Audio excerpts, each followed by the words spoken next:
Good afternoon or good morning, depending on where you are. My name is Jason Walsh. I'm the Executive Director of the Blue Green Alliance.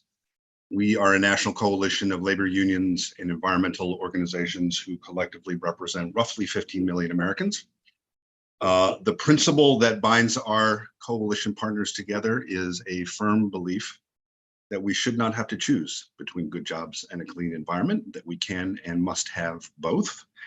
We did a lot of work with a lot of other people in the previous Congress to translate that principle into specific policies, many of which were included in the Inflation Reduction Act, which represents not only the biggest ever investment in climate action and clean energy deployment anywhere in the world in history, but also the most fully formed embodiment of industrial policy in this country since the New Deal.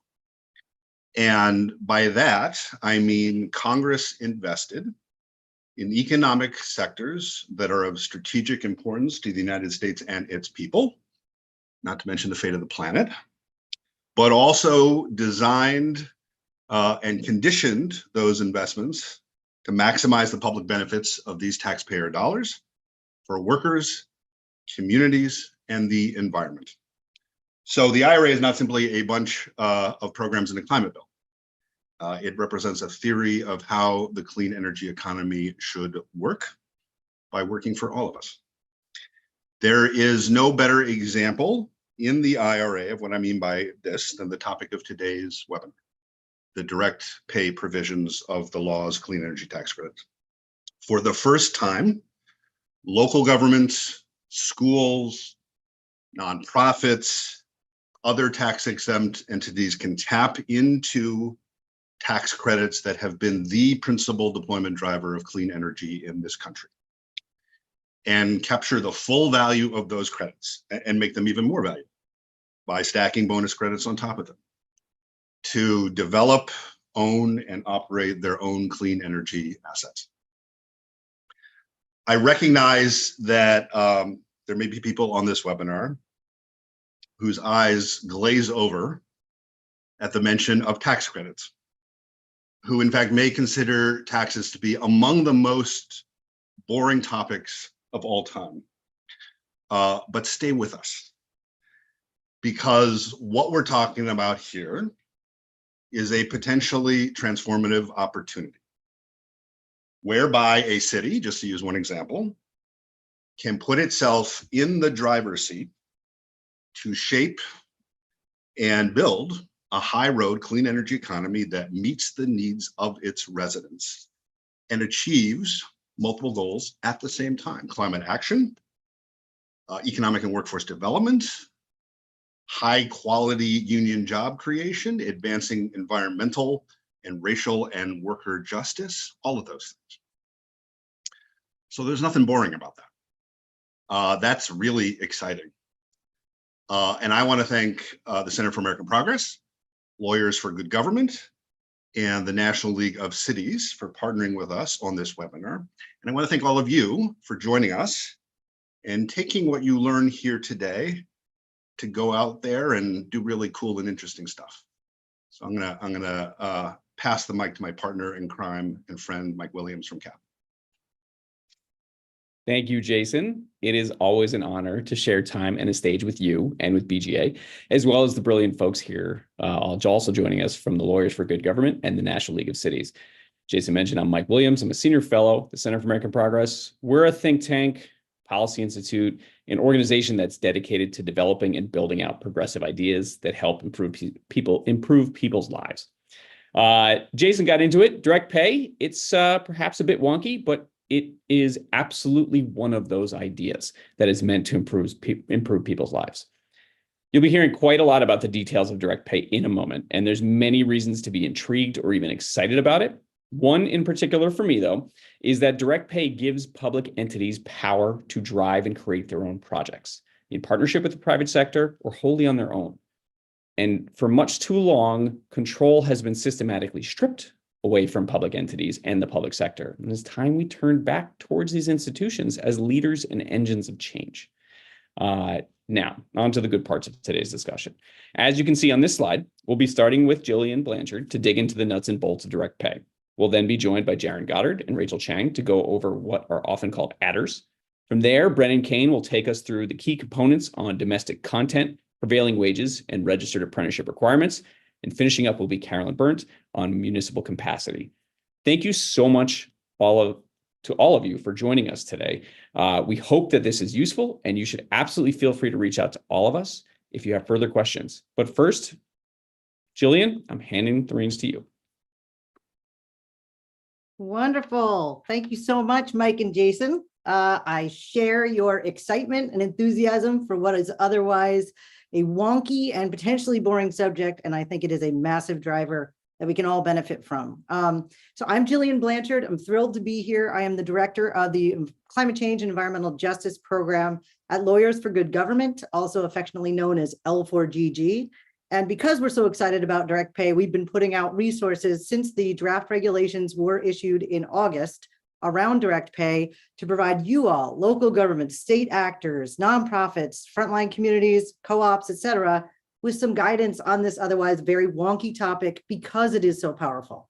I'm thrilled to say that with me today, I'm in addition to being a director, an energy attorney. I also have another energy attorney with me here today, Jaron Goddard.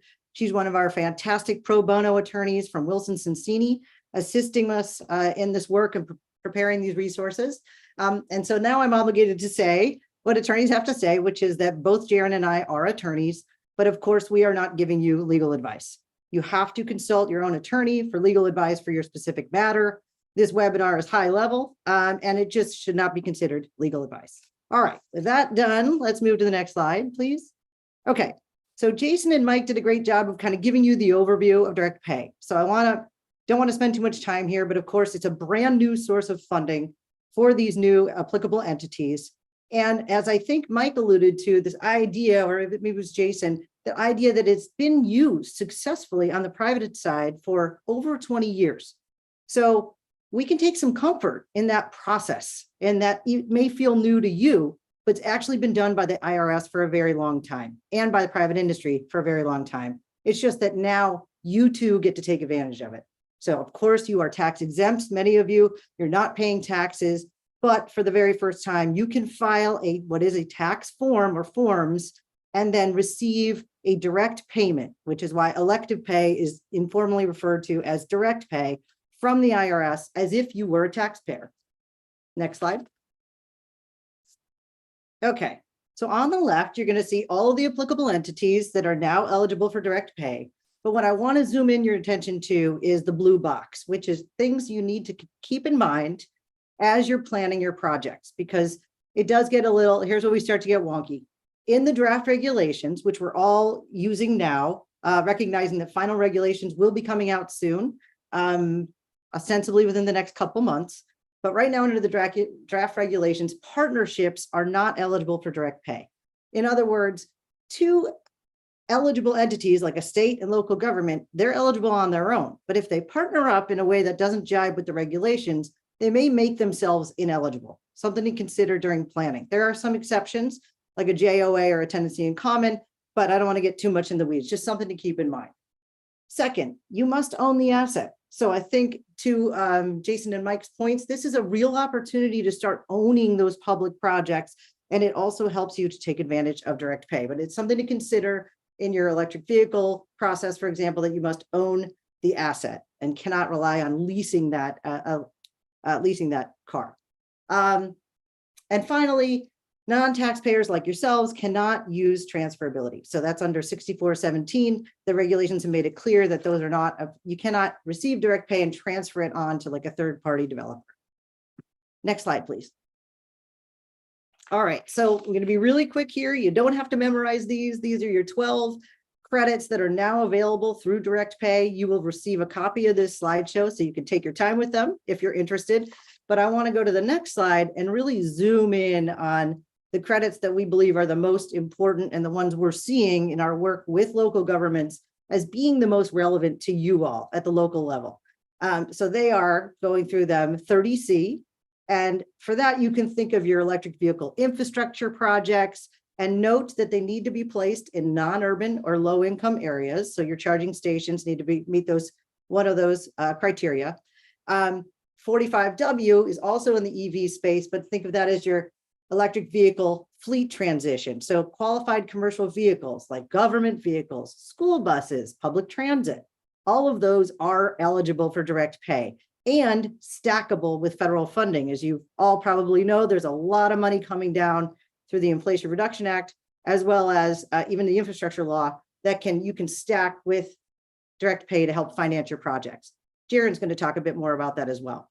Then over on the right, I like to combine these two buckets because they essentially cover the same types of projects. So they're your clean energy generation type projects, like microgrid community solar as an example, or rooftop solar or wind on government buildings, or even affordable housing that's publicly owned, port electrification, and geothermal HVAC involved in heating. And so while they are two different buckets that involve similar type projects, the distinction is a production tax credit, or PTC, is something that you take annually during the life of the project. So you have to file every year.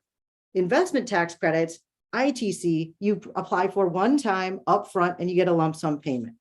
For that reason, we anticipate that many local governments will opt for the lower burden of less paperwork and filing for the ITC, the upfront filing, unless you have a really large project that might just get a lot more value by using the PTC process. I always love to flag here because that you have an important role as municipalities. You have the ability and the reach to share your resources with nonprofits and frontline orgs in your jurisdictions who are now eligible for direct pay, but they really don't know how to access it. So if we are going to make this green revolution accessible to all and enhance that public uptake of the Inflation Reduction Act, your role as educators is also really critical. So we encourage you to share out your resources and your learning with your frontline orgs. And next slide, please. Okay, so let's get into the meat a little bit more of what this process looks like. Many of you may already be in the thick of this process, but just so you get an overview, first, you're going to identify your eligible projects for 2023. We've got some fact sheets and some spreadsheets that will help you with that process. And then we encourage you to start planning your 2024 and beyond projects, including direct pay in your capital stack to pay for projects, so that you're contemplating it as part of your repayment method, potentially for, let's say, GGRF funds. Second, you want to make sure you're building your internal team. I myself worked at the city of San Francisco for a few years, so I know that it's tough to pull out of departments and be able to talk between departments, but it's really critical in the direct pay space to build those relationships. So you've got your financial officers talking to your in-house bond counsel, or to identify the eligible credits, to figure out who's going to be the authorized party to sign for the attestations and the documentation that you need to file through both the portal and also for your tax forms. Okay, timeline.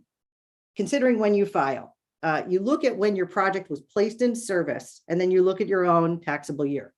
For placed in service, some rules of thumb to keep in mind. For electric vehicles, it's at the time of receipt, typically. For your clean energy generation, for like solar and wind, consider that it using the standard that it's when you get your permission to operate, or your PTO from the utility. Those are good rules of thumb. Another thing to keep in mind that I want to flag right now is something that we know local governments, many local governments and state actors are grappling with, is what do they do if they have a fiscal year that started in 2022 that goes through 2023 that includes a project that was actually done in 2023, so should be eligible. But based on the guidance that is out there right now from Treasury, just in their frequently asked questions, it suggests those projects might not be eligible.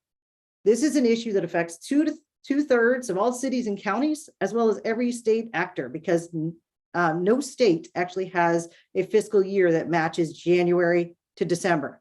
So stay with me here. We are working very, very closely with Treasury, with the White House to kind of come up with a fix for that, because all 2023 projects should be eligible. So do not lose hope. We will absolutely update you on that process as it goes, particularly if you're impacted because your fiscal year may, for example, go from July to June and you have an eligible project in that first part of 2023. Okay, Next, I want to talk a little bit about the pre-registration portal, which Treasury in its infinite wisdom opened 3 days before Christmas. And so it is now open. It is available to you. You do need to file every applicable credit property in the pre-registration filing portal and receive a unique ID number for each one of those properties. So again, it depends on each property is defined by each credit. So each electric vehicle, for example, needs its own number. Good news is you can include all of those numbers when you get them back on the same tax form. I'm going to talk a little bit more about the portal because I know folks are grappling with that in the next slide. But once you get your unique ID, you're going to file your tax forms. Timing is 4.5 months after the end of the fiscal year where in which the project was placed in service, or 10.5 months with an extension. Good news is you get an automatic 6-month extension for first-time filers. So let's say you're one of those cities I mentioned before, you had a fiscal year that ended June 30th of 2023. Oh no, you missed your November 15th filing deadline, couldn't even do it because the portal wasn't open, but you get an automatic extension until May 15th. So there's still hope for you. And on the forms, this kind of listing out the ones that may be applicable to you. 990T is one you should count on, and 3800. You can include all of your unique identifiers for each applicable property on one form for each taxable year. And then you get paid. Of course, we can't tell you when you'll get paid, just like if you were to file your private taxes, it takes a little while to come back to you. But we know from the private side that they estimate in their debt finance structures around 12+ months. Next slide. Thanks. Okay, so a little bit more on the portal for folks who may be grappling with this. There is actually a tutorial that the IRS has created where they literally walk through each page of the portal where you have showing you what documentation is needed. And while it is slow, it may feel boring, I actually think it's really worth it for you to look at before you start submitting documents so you can see what you're going to need and you can start to collect your information. The process is you submit that all through the portal, and then you'll receive either a unique ID for each property or questions and comments from Treasury. You can make changes to your portal filing. However, note that you can't make those changes until you receive a response from Treasury. So we recommend taking the time, go through the video tutorial, and make sure you have everything ready, your ducks in a row, before you try and submit. I've got a little list there of the documentation to try and have ready, info about each eligible property within that fiscal year, the credit you intend to earn, when it was placed in service, size, etc. And then importantly, who's authorized to sign. Again, that's where you bring your city team together, figure out who's going to be able to attest and make sure they're on board. While you can amend your pre-registration filing for the portal, you cannot amend your tax return under the draft regulations, which could change in the final. You are not able to amend your tax return. So let's say, for example, you file for a PTC, you can't come back later and say, oops, I'd rather that be an ITC. It's done. That may change in the final regs. And then just one more friendly reminder that you do get your extra 6 months automatically. You don't have had to have filed something formally with IRS, at least for this first time filing. So take your time. And of course, we want to make sure you do it right. Next slide. Okay, I want to share some practical guidance that we've come up with at L4GG in the help with our friends at Wilson Sonsini, as well as some helpful mappers that Department of Energy has come up with. The first two are really worksheets in the EV space, either electric vehicle purchases or infrastructure charging. And if you're able to complete the worksheets that we have on there, again, those are live links and we'll have it all again at the end, then you will have all the information you need to be able to do your portal entries as well as your tax filing. We also have a fact sheet there to help you identify some eligible ITC projects. And then the third one I want to flag, which is really handy, is Department of Energy just created last week a new mapping tool. Remember when I said that electric vehicle infrastructure has to be in non-urban or low-income areas? That goes by census tract and it's kind of complicated. DOE has actually created a great mapping tool where you can plug in your address and see what's eligible. I then want to just caution that we've heard local governments talk about 179D eligibility for direct pay. That is actually not eligible for direct pay. So your heat pumps are not eligible for direct pay. Geothermal may be, and solar upgrades are. However, 179D straight energy efficiency upgrades alone are not eligible. And with that, I'm going to turn it over to Rachel to talk about some bonus adders. Actually, I think I'm going to turn it to Jaren, my apologies, for some practical advice. Thanks. Thanks, Jillian. It's really lovely to be with everyone today. I'm Jaren Goddard. I'm at the law firm Wilson Sonsini, Goodrich and Rosati in our Energy and Climate Solutions group. So I'm a project development, finance, and regulatory energy attorney. But it's wonderful to be with you all today. Most of my career has been in public service, and I actually started in city politics as a volunteer city commissioner. So lovely to be with you all. So I've just got a couple of slides here. I spend my day day in and day out helping mostly folks in the private sector monetize tax credits. And so in this context, and as Jillian mentioned, I do a lot of pro bono work as well, here to give you sort of my reflections and practical tips that sort of gathered over the last year or so after the IRA is passed. So the first thing I actually want to start with is from the bottom of the slide here. I'm definitely aware and understand that so many cities, public school districts are in a really tough spot financially, coming out of the pandemic, declining commercial real estate values. So one thing I just want to put a bug in your ear for is challenging folks to think about ways in which direct pay can actually help cities generate revenue, and to have that lens as you're thinking through projects. I think there's a lot of really fabulous opportunities out there, whether it's I kind of put a couple of examples in here, city-owned chargers, curbside chargers, ports and port electrification plans, bidirectional charging. There's been a lot of interesting, I do quite a bit of work with electric school buses. And, there's been pilot programs on bidirectional charging, actually generating revenue for school districts, because you've got these big fleets that are sitting there during very predictable times of the day, things like carbon credit and rec sales. So I think there's a lot of ways that projects that you're looking at can be a sort of a net revenue positive for cities and should be looked at. So moving on from there, I'll start from the top. The first thing I want to say is you're zooming back and looking at your larger project planning here.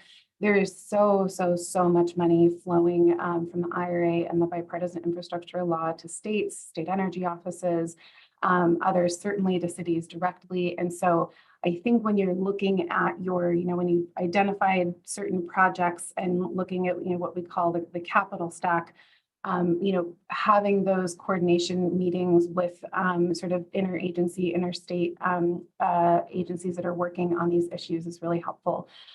So two quick tips there is that when you are considering your capital stack, and if you are considering using tax exempt bonds, I do want to draw your attention to the fact that there is a reduction. So to give an example, if you were looking at solar panels where you might get a 30% ITC, so the rules there are that it's reduced by the lesser of 15% or the amount of the tax exempt financing. So to give like a very concrete example, that could reduce your direct pay amount at 25.5 is 15% of 30. So that's one thing to keep in mind, just sort of practical tip. The other is that there's, as I mentioned, lots of money flowing directly to cities from the EPA, DOE. If you're a city with a direct grant from the federal government, just note that, I'm sure many folks are aware there's often cost share, almost always cost share contributions. And so there can sometimes be restrictions on what counts as a cost share. So there can be restrictions on whether, you can count that direct pay amount as your cost share as you're applying. So just a note there. The second part is something we've been doing a lot of work, or my second point here is on bridge financing. So as Jillian was walking through the timeline of, you've got a project, you've identified it, you've got to file for direct, file for your pre-registration number, file for direct pay, you get that registration number. The timeline between when you need that financing to sign your EPC contract, get things going, and then when you actually receive it can be quite some time. It can be 12 months, 18 months, given that lag. And so to the extent that you need to explore that kind of temporary bridge financing, that's something to think about what the kind of underlying collateral package is. We have been doing a lot of work with green banks who are also partnering with cities on providing forms of bridge loans and bridge financing. So just a tip there to think through the kind of timeline about when you'll actually need the capital versus when you'll get the direct pay refund. A couple of quick ownership issues. So, I put these projects in my mind in sort of city-owned versus city-supported projects. So ones that, the city is actually, transitioning your fleet, for example, versus, looking at opportunities for cities to issue grants to nonprofits for them to be the ones that are actually electing direct pay. Last 2 points I'll make here, because I know we've got to move on, is, when you're looking at sort of the range of options, I think identifying your upcoming procurement and contract opportunities, if you're a school district who's got, your service contract coming up, really evaluating whether, you want to go forward with a, sort of service model of transportation as a service vendor versus actually direct ownership of those vehicles. Last point I'll make here is that so we're going to get into bonus credits next. Really, really important here that the, for a large majority of projects that you would consider for ITC direct pay, they're going to fall below the 1 megawatt threshold for prevailing wage requirements. So we'll get into that, but I just want to sort of set the stage here that these requirements are here. In many, many instances, they won't apply. And so just, to be aware of them, but to know when they don't apply. The last point I'll make there is that there are proposed regulations for the ITC right now that might cause a little bit of a wrinkle and what we call aggregation. That's basically if you've got a number of different solar panel arrays, there's, these bonus credits only come into play when you get over 1 megawatt. The proposed rules right now potentially cause a wrinkle and would require you essentially to count up all of your solar panels together. And then that would put you in a position where you do need to comply. So something to keep tabs on. So from there, I think we can move to the next slide.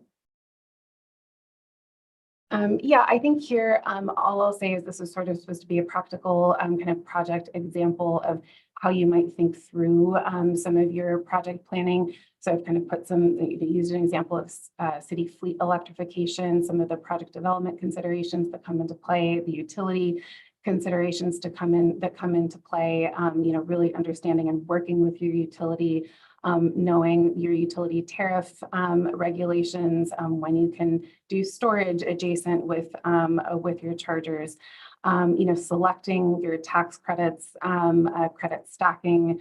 One really important point here that I think has been undersold or not widely advertised enough that I think are really important for city projects is that new in the ITC is an ability to include qualified interconnection costs for projects under 5 megawatts. So 5 megawatts is a very, very large CNI type project, but I would just say interconnection costs, even for small resi projects, can, depending on the state and the regulatory environment you're in, can be thousands of dollars. So just something to keep in mind as you're evaluating your tax basis.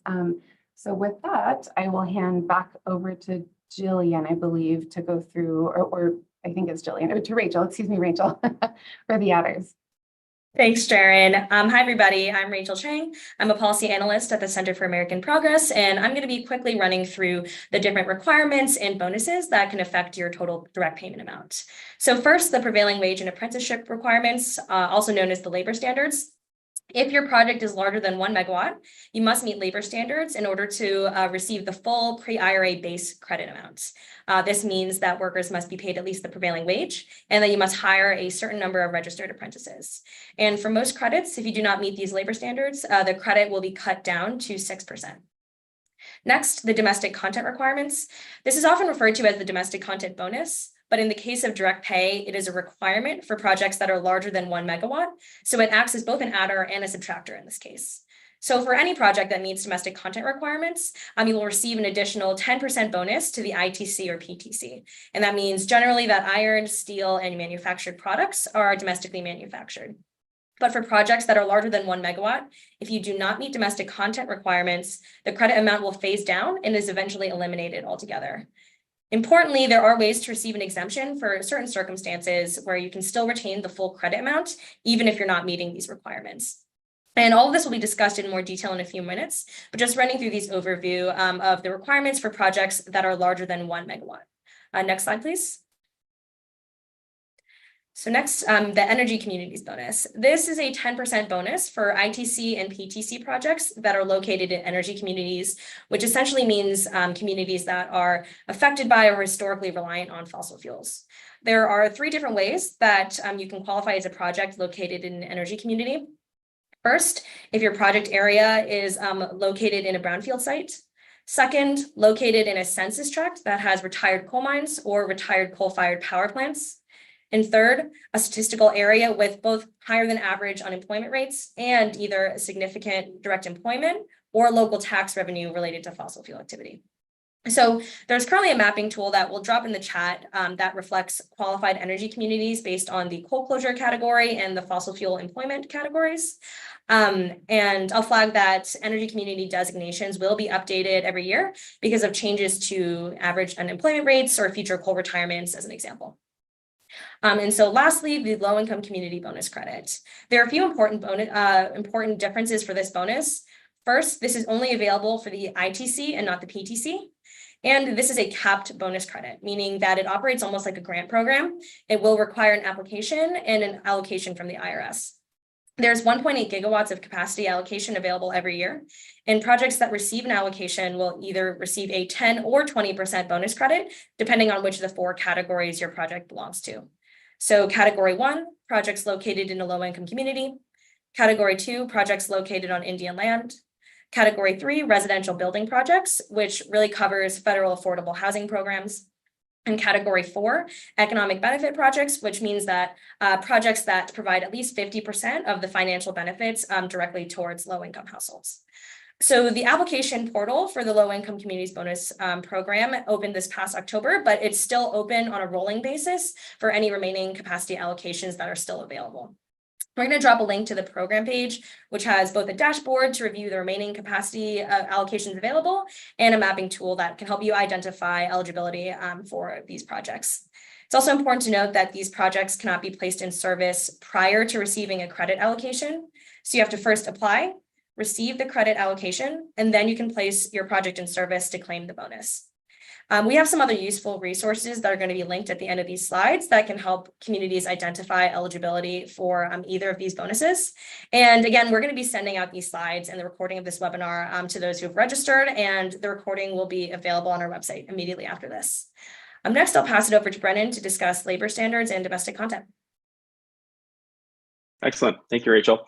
Hi, all. Brennan Kane. I'm a senior policy advisor with Blue Green Alliance. And I'm going to talk a little bit about the labor standards that are attached to the ITC and the PTC, as well as go over some of the requirements in that domestic content requirement that Rachel mentioned. So again, just want to reiterate that the labor standards really do apply to projects that are above 1 megawatt. Anything below that, this maybe not is relevant information for you. But for projects that are above 1 megawatt, you're going to want to work with a contractor that does 2 things. One, pays prevailing wage on a construction project. And what prevailing wage means is that it is a survey of wages based on pay across any given industry, across a couple different wage classifications in a given geographic area to provide a floor for compensation. So this wage is competitive, it can be family sustaining, and it ensures that workers receive fair compensation and that companies don't have a race to the bottom when it comes to their pay. Prevailing wages and wage rates can be identified at the Department of Labor's Wage and Hour Division. We'll have a link for that as well. The second thing that any the labor standards requires is a registered apprenticeship utilization.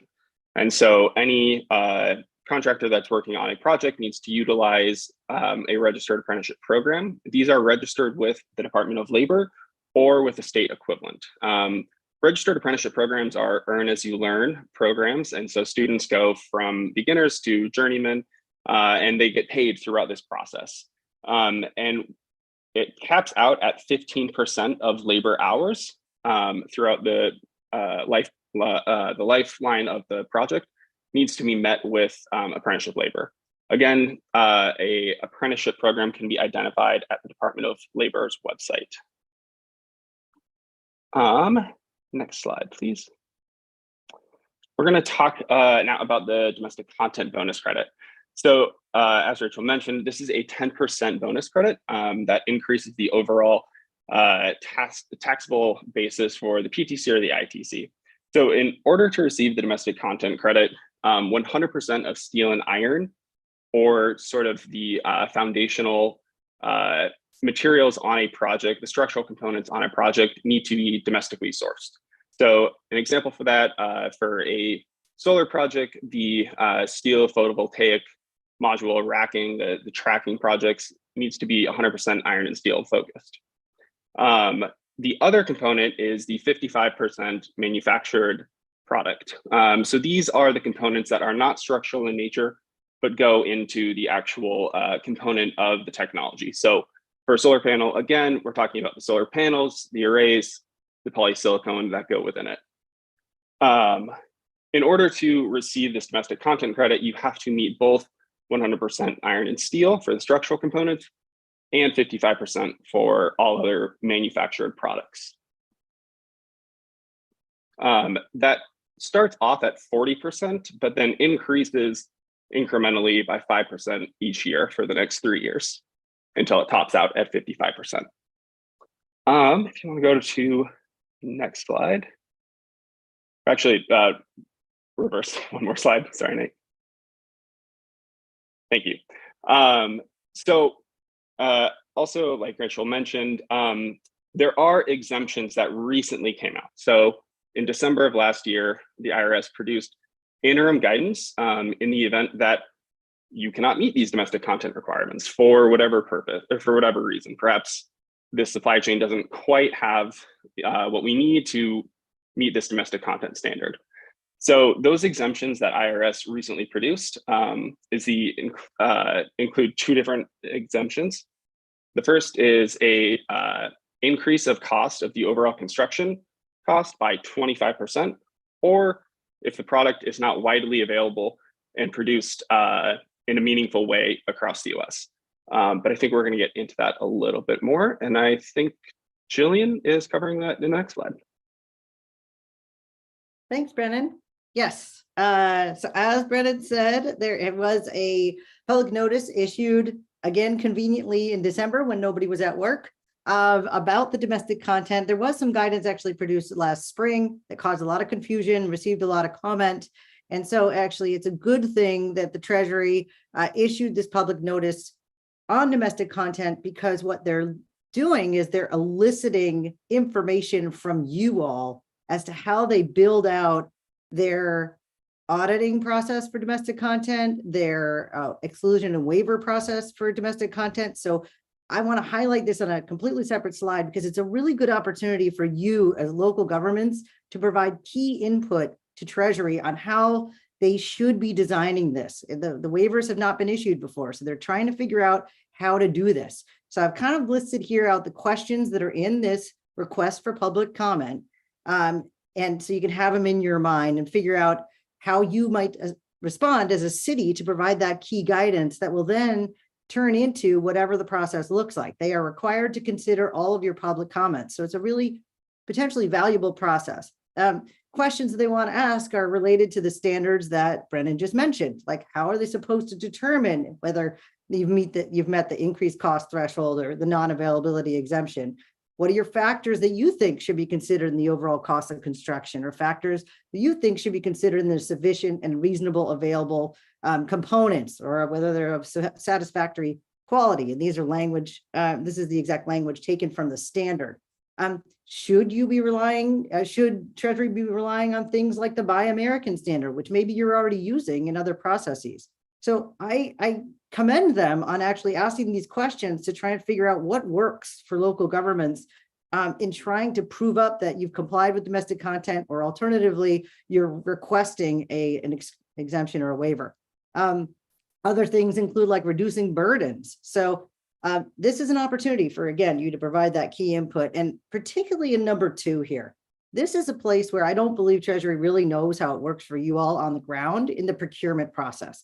They have asked very specific questions like, What solicitation processes do you use? Do they allow for determining things like non-availability or increased cost, right? I would argue that probably most of your RFP procurement processes do not currently ask those types of questions, but maybe you could specify for Treasury how you could prove up those types of things. And you could respond to kind of the questions they have in 2C here, like for RFPs, is it common to specify whether the steel, iron manufactured products or the components are made in the US? Maybe the answer is no, but maybe there's a way that you can suggest to Treasury that you can craft your RFPs to ask these types of questions, and that should be relied on in the attestation process for either claiming an exemption or showing compliance.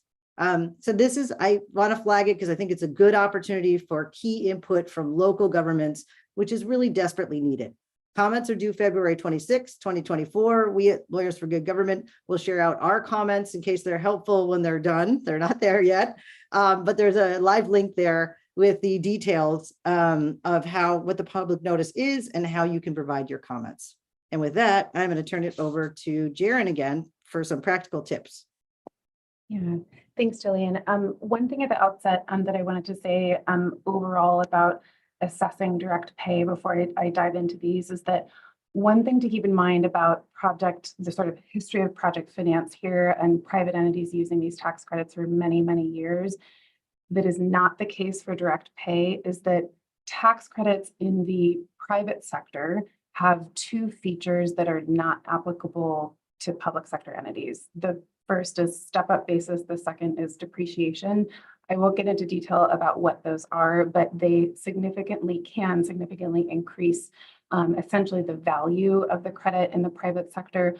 I mention that because as you're going through and identifying projects, I think it's really important, and you're going through bids and getting RFPs to ask these questions of people who are submitting bids, really what the cost and benefit is of utilizing direct pay over, let's say using for example, transportation as a service provider. It can be the case in some cases that direct pay is not always the best financial option. So I just want to be really clear about that up front, that there can be costs and benefits to that. So on this slide in particular, for the bonus credits, so domestic content has sort of been mentioned as the biggest issue here, simply because there's a penalty for non-compliance for projects that it applies to. So here, number one, when you're putting together RFPs, absolutely include those requirements in your bid packages.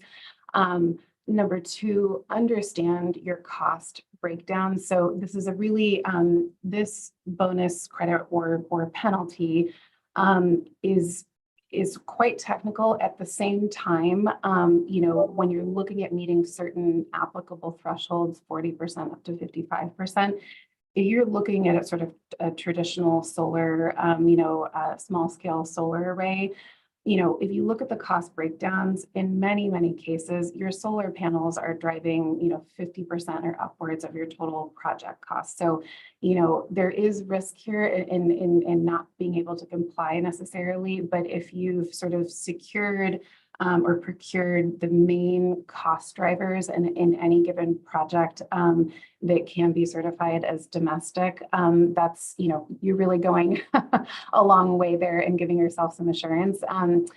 These other points here on sort of ways to mitigate risk. So number one, and most importantly, so the domestic content adder is not applicable to 45W30C, so the tax credits for vehicles for charging infrastructure. So this is really just principally an ITC and PTC question. Other things that are done in the private sector when we monetize these credits, tax liability insurance, there's certainly a marketplace for that. This third point is really, really crucial when you're actually, working with your, city attorneys, updating your procurement forms, your forms that you're putting together for your bid package. The data that needs to be provided by, so the attestation form that you'd submit to the IRS that has to be signed by a city official. It requires you to attest to the direct cost data. So that is, if you're, buying a solar panel, that's not what the city purchased, the purchase price or the market price. That's the direct cost to the manufacturer of the solar panel, for example. Now, you can imagine that not a lot of suppliers are going to want to give up that information. It's been a really big issue and sort of something in implementation that Treasury is dealing with right now. But we, want to be really clear that what you're asking of people, whether you're doing a bid, whether you're doing your own procurement, is for them to give you the direct cost data, what they incurred to produce that solar panel, for example. And then last thing here, definitely involve city legal and tax counsel very early on to kind of update your forms. So things like this will go like in a, in a EPC contract, these types of attestations and direct cost data would be included in some kind of schedule. You're going to want to incorporate sort of appropriate representations, indemnities, and so forth on the compliance that the, whoever is doing the procurement, for example, is, attesting to the data that they're providing you. So updating all of those forms kind of early on will definitely help you down the road. And with that, I'll hand it back over. Okay, hi everyone. I'm Carolyn Barrett with the National League of Cities. I want to talk briefly about municipal capacity. So as we're waiting for the final guidance from Treasury on claiming this elective pay, there are a number of questions that elected officials and city finance officers or clerks should be asking themselves now to make sure your city is fully prepared to take advantage of these clean energy tax incentives. And so I think the first thing to think about as a baseline is related to the American Rescue Plan Act and your city's experience with the state and local fiscal recovery fund. Did your city struggle interpreting with the rules or with compliance of that? A lot of cities relied on NLC and the State Municipal League for support, which is understandable as it was the first time that every city received funding from the federal government. And for many cities, it was their first time doing so. Treasury was also helpful to local governments and provided compliance support. But if your city struggled with the SLFRF, now is the time to plan and become more prepared in order to claim the elective payment for your clean energy projects. And second, you should assess where staff capacity and expertise you have, assess what you have in-house and what outside expertise you might need. Legal counsel, accountants, someone with tax expertise are probably key positions. It would be helpful to determine if your city has a person in the finance department and legal department who has worked with the tax code before. In-house expertise might be a gap for many communities, and you may need to seek outside support with managing these projects and the tax filing requirements. A key question here is, do you have the budget for outside support? I'll say that many organizations, including NLC and others on this webinar today, are prepared to support cities in this process in a variety of ways. We have a slide at the end with some key resources, opportunities, including from Treasury. We can go to the next slide. So I just wanted to give an example of a project and the kinds of expertise that might be needed. In this case here, we have a neighborhood solar project, and the city could potentially get 30% elective payment credit back after the project is complete. But some of the expertise that might be needed to successfully bring the project to fruition and claim the credit are people to help determine the feasibility of the project from an engineering and design build perspective, and also from a finance perspective in terms of structuring the financing and whether the project is even feasible from the financial standpoint. Also expertise in municipal bonds, both tax counsel and disclosure counsel, to make sure you're adhering to all the regulations and sharing appropriate information with investors. And then also other compliance expertise to monitor changes in rules around procurement or wage apprenticeship and more, and to support your ongoing tax filings. We can go to the next slide. And there are risks associated with elective pay. It's important to understand those risks so that they can be managed or mitigated appropriately. One of the questions we've heard about risk is about committing to a project, putting in the necessary upfront costs, and then not getting or qualifying for the tax credit that you expect. This has also come up with the potential for the IRS to recapture excess payment or a penalty on top of that amount. So excess payment means, for example, if it's determined that your city received a credit that it should not have, or a larger credit than you should have. Well, this is a possibility, but again, it goes to the point about having the right expertise to support your city. I'll say it's probably unlikely that smaller projects like EV purchases or solar projects under 1 megawatt would be audited if submitted by a newly applicable entity, which in this case are local governments. And this is where also the safe harbor provision comes in for reasonable cause or innocent mistakes. So this is obviously not a guarantee, as we're still waiting for the final guidance from Treasury. And I don't mean to scare anyone off taking advantage of the clean energy tax incentives, but I do want to underscore that it's important to be aware of all the requirements, procedures, timelines, and deadlines as you consider utilizing the tax incentive. So in conclusion here, the takeaway is that elective pay is a huge opportunity to advance clean energy at the local level, but the IRS rules are complex. And local leaders will need to spend time and resources now building up internal capabilities, or will need to seek outside partner to help manage this process. And so that's it for me. We can go on to the next slide. Hi, everyone. My name is Nate. I'm on the government affairs team here at Center for American Progress. So we've reached the conclusion of the various speakers on this webinar. So for Carolyn, Jillian, Jaron, Rachel, and Brennan, if you all can just come back on camera.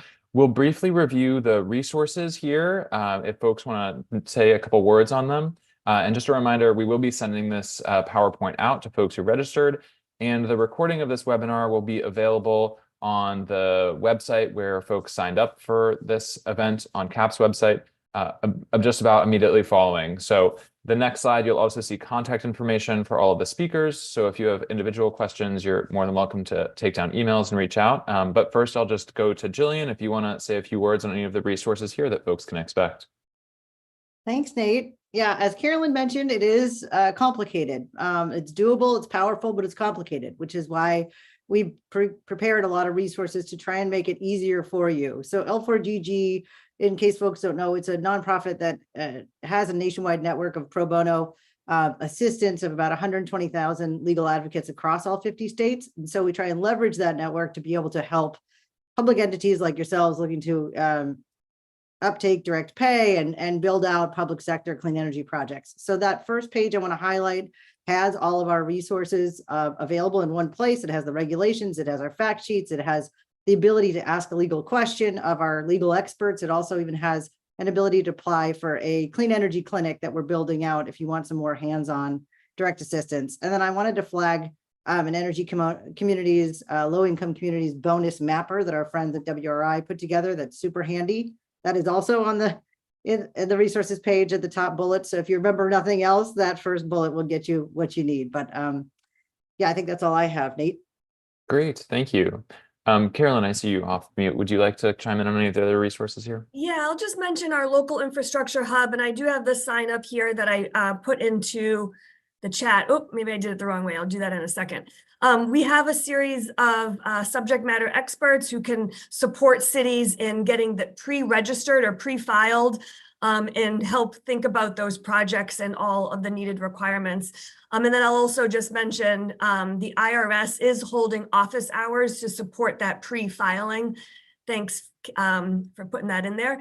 And of course, then the link to the portal and the tutorial. Thank you.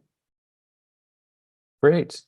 Do any other speakers want to chime in here before we move on and try and take a couple questions with our last few minutes? Okay. Well, for attendees who are still with us, you're welcome to take down contact info here and of course reach out for specific questions as you've seen. I'm sorry that we won't be able to get to every question that we've gone through here, but I'll try and get us into a few. One attendee asks, for calculating domestic content, how is the % of manufactured products calculated? Is it based on the physical amount of material or the dollar amount paid for the equipment? And I'll open that up for our speakers. Yeah, I can take that. It is a combination of the actual labor and then the total cost of the components. And so if we're thinking about like a solar panel, we're not saying 55% of that solar panel must be sourced domestically and the other half not, right? It's actually the total cost of that entire entity, including its subcomponent parts, but also factoring in the labor cost that goes into the manufacturing of it. Great, thank you, Brennan. Another question, PPAs are still an option for solar projects, just not eligible for direct pay. Is that correct? But the private sector partner can take tax credits and pass along the savings to the tax exempt organization. That is correct. Jaren, you have anything you want to add? No, I mean, there's a lot of detail there, but yeah, generally speaking, you have to own the asset to do direct pay. So yeah, the private entity would monetize them directly. Great, thank you. Another question that an attendee asks, what risks might aggregating one more or less megawatt projects together create for those seeking to use the small project exemption? And when can we expect to learn details related to aggregation rule? Yeah, so I can take this one because I raised it. So the draft rules for Section 48, which is the ITC, they're still in draft, and currently Treasury is accepting comments on this. So you can see, for example, solar developers who have submitted comments on sort of the difficulties that would be presented by aggregation. I think the question I take is one of wanting to avoid aggregation. So, I think those rules will be fine. I mean, unfortunately, I don't have a crystal ball.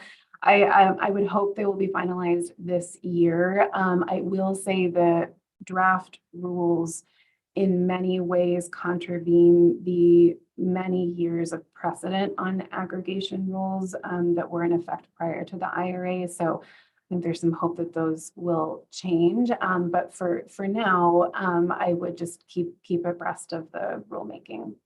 I'm sorry, that's not a great answer. Thank you, Jaren. We're just going to do two more quick questions here, and then we'll wrap up. One, is this low-income community bonus program capacity for tax year 2023 or calendar year 2023? I can tackle that one. I was actually typing in the chat to try and answer it. The way you get an allocation for a particular year. Right now, because it was opened in, I think it was November, it's not really going by that calendar year. You get about 2 years to place your project in service, and then before your allocation is gone. So if that's helpful, you kind of apply for your allocation and then are able to use your allocation for a 2-year period before it expires, approximately. Great. Thank you, Jillian. And then just lastly, our final question here, and apologies again that we aren't able to get to more in our time. Can direct pay be requested for a 48 ITC project that is wholly or partially federally funded? I mean, I think most of us can answer this one, but yes is the answer to that. That's what we kind of are referring to when we talk about like the capital stack, is to incorporate that federal funding as your upfront payment, and then to apply for direct pay. I would just note that there are limitations. You cannot receive more. I mean, there are many details here, but the general rule is that you can use federal funding, but you cannot apply for and receive more than the total project cost. So you need to make sure you understand what your project cost basis is when you're applying for direct pay. Anything else? Anyone else want to add? Great. Well, thank you so much to Jillian, Carolyn, Brennan, Jaren, and Rachel, and our opening remarks speakers.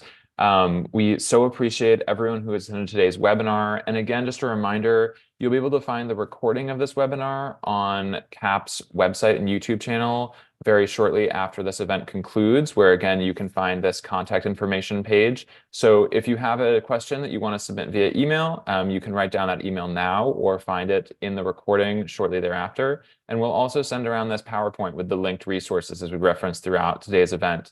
And with that, we'll be concluding now. So again, thank you so much to everyone for joining.